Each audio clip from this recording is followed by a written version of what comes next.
Hello. I am Tina, Tank's full-time natural language processing bot. In this episode of the Tank podcast, I will be reading from Eugenia Lapteva's essay, Slips, Lapses, and Literature. In the essay, Lapteva takes us through Freud's theory of slips of the tongue and what they reveal not only about our unconscious intentions, but the inherent ambiguity of language itself. When we fail to say what we mean, we alert ourselves to meaning's inevitable failures.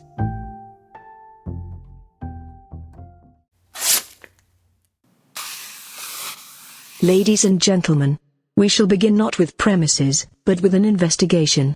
We are choosing as its object certain phenomena that are very frequent, very familiar and very little appreciated, and which have nothing to do with illnesses insofar as they can be observed in a healthy person. These are the so-called lapses of mankind.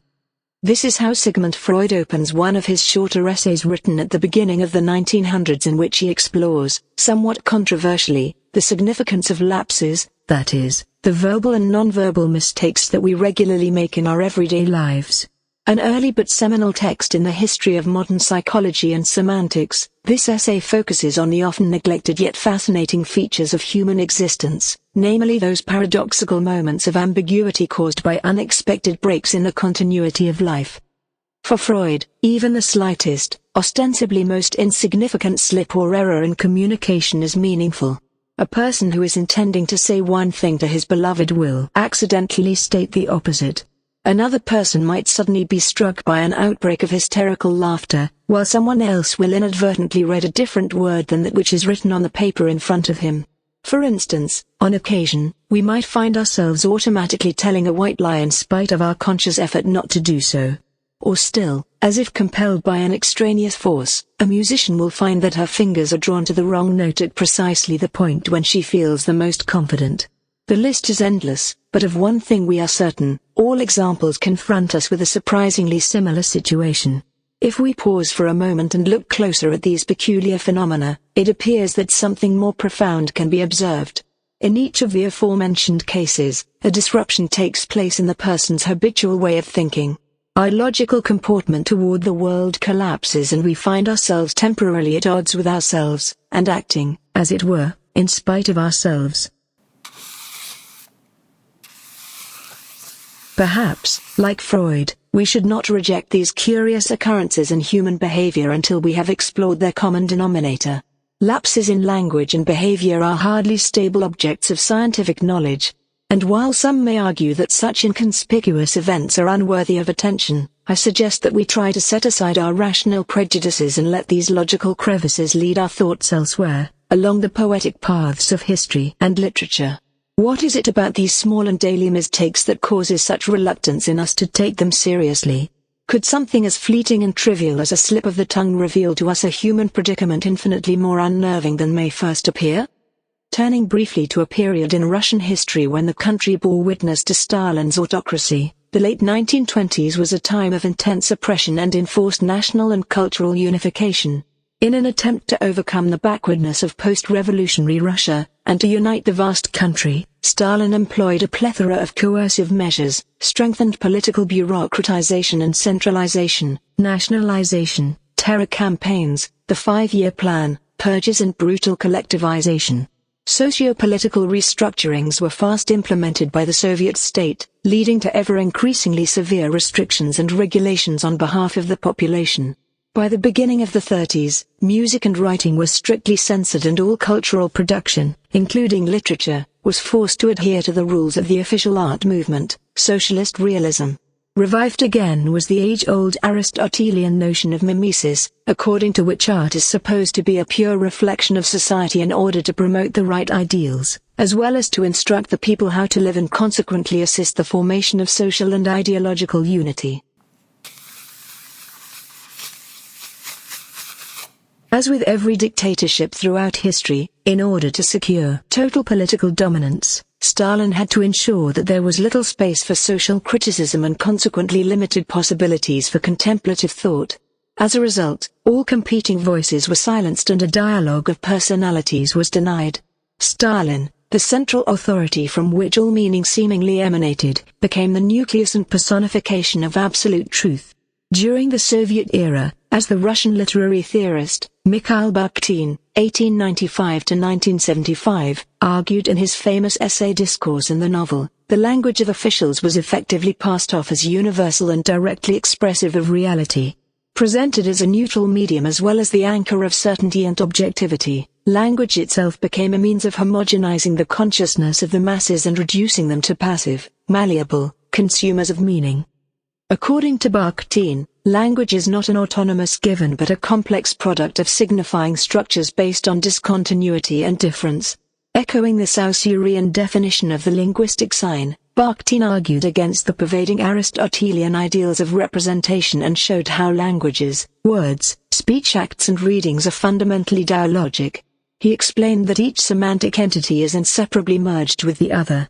To quote Bakhtin, no living word relates to its object in a singular way. Between the word and its object, between the word and the speaking subject, there exists an elastic environment of other, alien words about the same object, the same theme.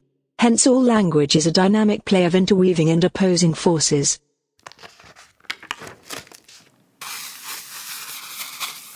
Despite the fact that all questioning was forbidden under Stalinism, or perhaps because of this, literature assumed a crucial role in the arena of social and political critique. For some of the greatest Russian authors such as Andrei Bely, Yuri Alesha, Andrei Platonov, and Mikhail Bulgakov, the inherent ambiguity of literary language became a unique creative resource for circumventing censorship. In the world of literature, words could be used and experienced in a non-instrumentalizing manner, as pocket holes of freedom which allowed the contradictions and conflicts in society to be simultaneously revealed and concealed. In terms of their narrative voice, formal structure and ideological position, ambivalence therefore became a dominant characteristic of the novels of this period. Through humor, metaphor and irony, Soviet authors and readers arguably could inhabit the enigmatic void between word and thing without having to, or, indeed, being able to, affirm an ultimate message. Rather than silencing and smoothing out the duplicity of communication, by obeying the rigid laws of socialist realism, numerous Russian novels from the 20s and 30s seemed, on the contrary, to exaggerate the intrinsic surplus of meaning in words. In the grotesque and carnivalesque worlds of the Soviet writers, hierarchies were inverted, realism and magic merged, and common-sense logic was subtly overturned. But as regulation became increasingly strict and censorship grew stronger during the 30s, even some of the most celebrated authors of the time were accused of ideological deviation, promoting anti-socialist propaganda, and were banned and murdered or forced to flee the country in order to avoid imprisonment.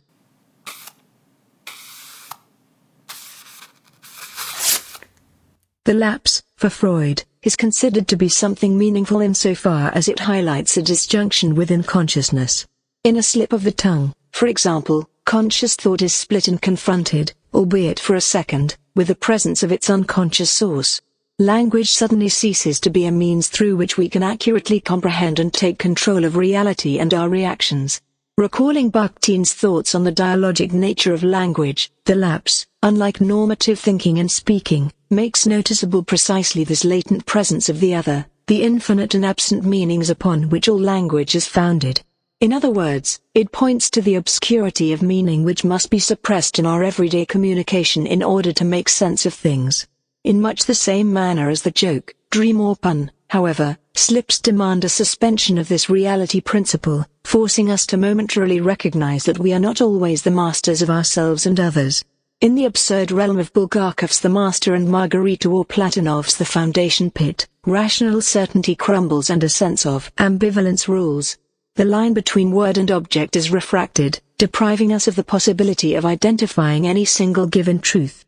The idea of an outside, an unknowable other that cannot be comprehended or grasped, has no doubt been one of the most fundamental sources, if not the most rudimentary source of fear to prevail in the Western history of mankind. It is for this reason, some philosophers suggest, that the tradition of European philosophy has essentially been a violent pursuit of certainty and domination at the cost of all alterity. Why does a loss of rationality prompt us to discard a phenomenon as frivolous or dangerously deceiving? As Freud writes, is there anything that, in a particular case, out of all possibilities, urges me to misspeak in one particular way? If comprehension requires that every relation of otherness is identified and ultimately eliminated, perhaps there is something truly uncanny about the indeterminacy of lapses and literary language. Much like a metaphor or dream, a slip of the tongue makes something otherwise alien appear, forcing us to face the illusory nature of self-possession and sovereignty. Lapses and literature, when at its best, allows us to hover freely in the unknown region in between emptiness and excess. For Maurice Blanchot, the power of literature lies in its obscurity.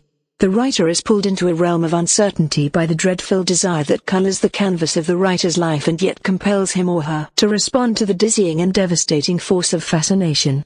Much like the paradoxical movement of language, the effects of lapses leads us into an indeterminate realm of fascination where, according to Simon Critchley, blindness is still vision, vision that is no longer the possibility of seeing, but the impossibility of not seeing. To hear more podcasts from Tank, subscribe on iTunes or follow us on SoundCloud.